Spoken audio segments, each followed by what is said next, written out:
What is going on, everybody? Welcome back to the channel. I'm back. I don't know for how long because releases come few far in between. That plus the energy level, like one of the duties reviews, it comes and goes.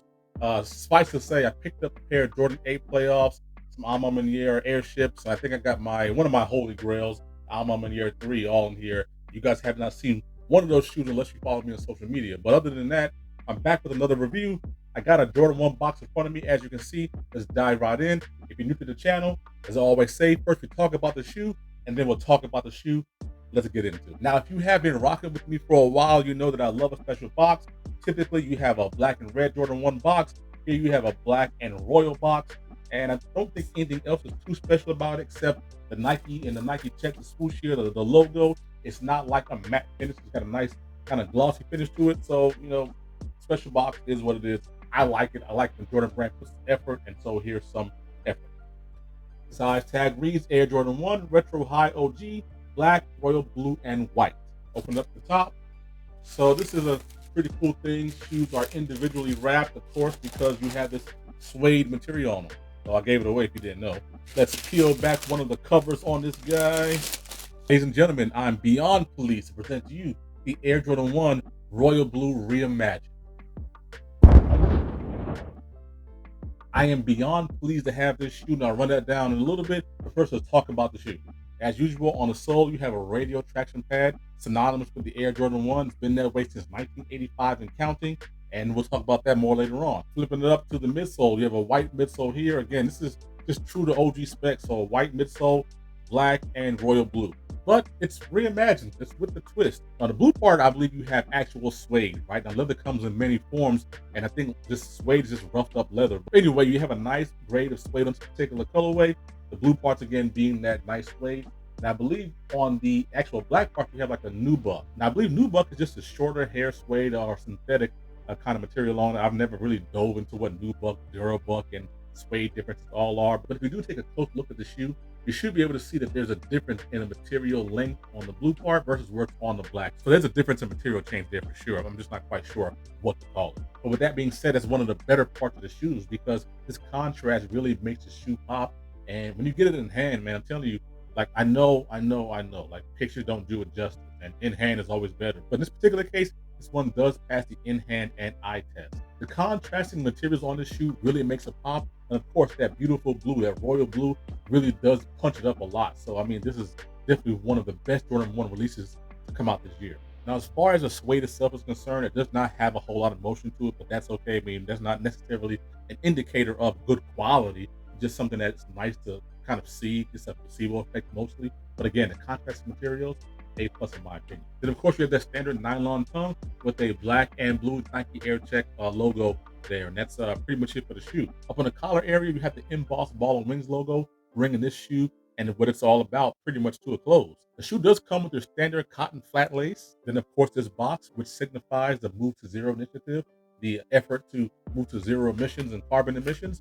You have this royal blue spare pair of laces. So, hey, man, take your pick. So far as the shoe itself is concerned, why are we talking about the reimagined? Well, let's get into that. If you're not aware, this shoe in this colorway initially came out in 1985 as part of the initial run of OG Jordan 1 colorways. And there were a ton of them, including the Bread, the Chicago, the Natural Gray, the Black Toe. Of course, you have the Shadow and the Royal Blue. And so what Jordan Brand is trying to do is give us some new takes on old classics. And because of that, they're introducing the Reimagined line.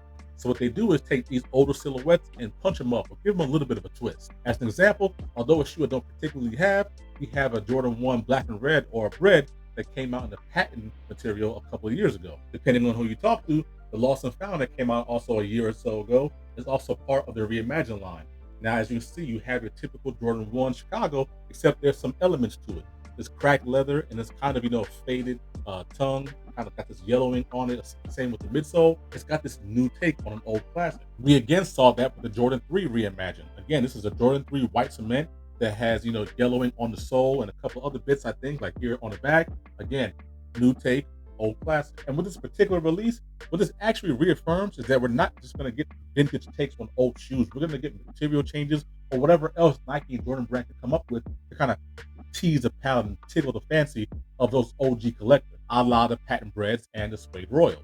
Now, I didn't actually grab these for myself, as you can see, I got them from my baby, but we have these Jordan 1 satin breads, which came out, I think, maybe 2 weeks ago at this point, in a women's exclusive release. Now, this particular release, I would have considered it to be a part of the Reimagined line, except we saw this before. A couple of years ago, there was actually a limited run of these shoes, individually numbered in small quantities. So this material, this colorway, has come out one time before, so therefore it's not really reimagining. It would actually be like a re-retro or just a re-release, which is why, considering this is the first time we've got this colorway and this material, this is a part of the Reimagined series. So as it pertains to the remastered version of V2 of the Jordan 1, OG colorways will no longer come on the V2 remastered silhouette. The V2 remastered silhouette will only be for remixes and brand new colorways going forward from here on out. If and when we are to get OG colorways that debuted in 1985, from now on, we will only get them in either a reimagined flavor or an OG High 85 cut. For illustration purposes, we have a V2 remastered. This is the standard going forward. We have the black, white OG High 85, and of course, we have the reimagined Royal colorway. So at no point will we see an iteration of this colorway on this silhouette, nor will you ever see this colorway on this silhouette. It is a possibility, however, that you can get this colorway on this silhouette and this colorway on something like this silhouette. Hopefully that didn't confuse you, but you get what I'm saying. OGs are reserved for this only, and this is only for the new. So lastly, besides the 1985 release, I believe this shoe came out in 2013 and 2017, and that's it. And that's probably gonna be it for quite some time, unless, like I said, it comes out some point in the next 10 years on a High 85 release. Now, lastly, my take, phenomenal shoe. Like I said, I think it's one of the best releases of 2023. I was not particularly enthusiastic with stuff like the Skyline, the white cement or the black cement, whatever that was, a zebra print looking one. Didn't particularly care for the True Blues. So it's kind of been a muddled mixture of mess from Jordan Brand and Jordan 1. But right here, I think they got it back on track for the last couple of releases, including this one. Now, as far as fit, true to size, I always go true to size with my Jordan 1s. Don't know what else to say about that. And yeah, man, for the price of $180, releasing on November 4th, I believe, this has been the Air Jordan 1 Royal Reimagined. Great shoe, maybe a great stocking stuffer if you can hold on. Don't think prices on the aftermarket are going to go up too much, which is great. It's a great time to be alive. Nature is healing itself. So if you want this, you can get it. So I'm going to go ahead, go outside, do an on foot, do a lace swap, because I love y'all. Y'all my people, I appreciate you. And until the next one, I have been Jay Shoe Fanatic, and I'm out of here.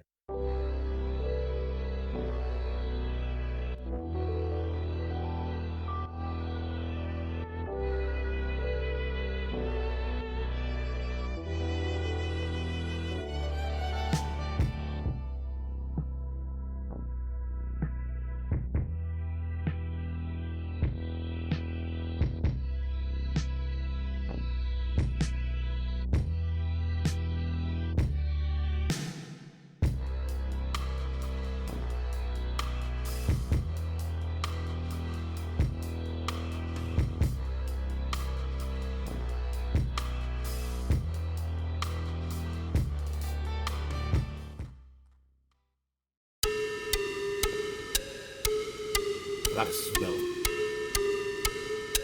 Oh, the original cut. There it absolutely is. I might like it better than the 2020 version. And I had to have it.